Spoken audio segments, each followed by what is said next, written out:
Comment savoir si votre enfant est trop gâté? Quelles sont les conséquences? Et comment faire pour l'éviter? C'est ce qu'on va voir aujourd'hui avec cette vidéo.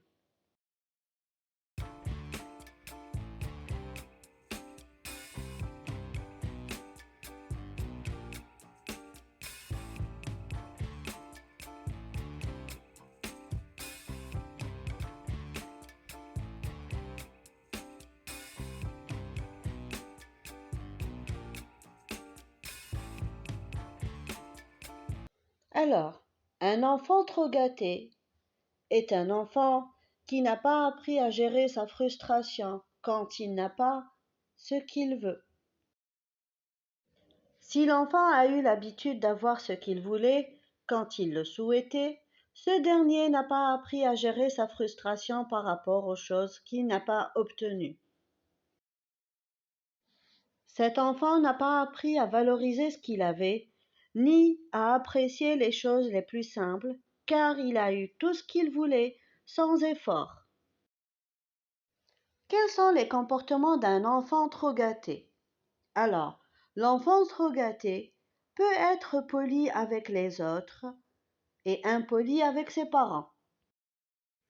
Ce dernier ne s'entend pas avec les autres parce que pour lui, il ne se comporte pas comme il faut. Il fait souvent des crises de colère lorsqu'il n'obtient pas ce qu'il veut.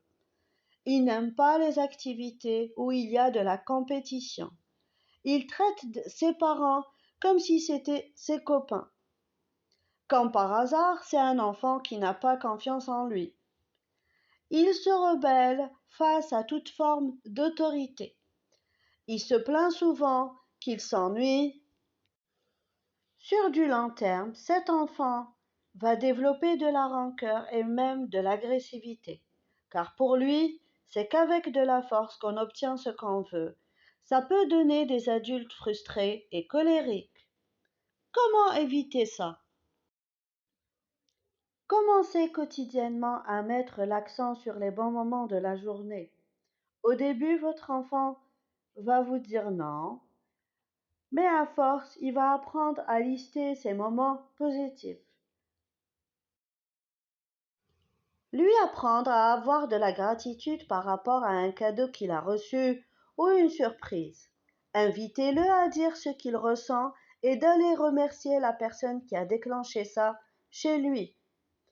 Apprenez-lui à respecter et à donner de la valeur à ce qu'il a déjà. Encouragez-le aussi à se retourner vers les autres et apprenez-lui à offrir des cadeaux. Et pour vous aider en tant que parent, je vous propose un outil du docteur David Bredoft, professeur en psychologie. Il invite les parents à se poser 4 questions pour déterminer s'ils ont vraiment besoin de satisfaire le désir de leur enfant. Première question, est-ce que je suis sûre que je le fais pour mon enfant et pas pour moi? Deuxième question, est-ce que cela entrave le développement de mon enfant? Troisième question, est-ce que je donne plus qu'il n'en faut à mon enfant? Quatrième question, est-ce que cela nuit aux autres d'une manière ou d'une autre?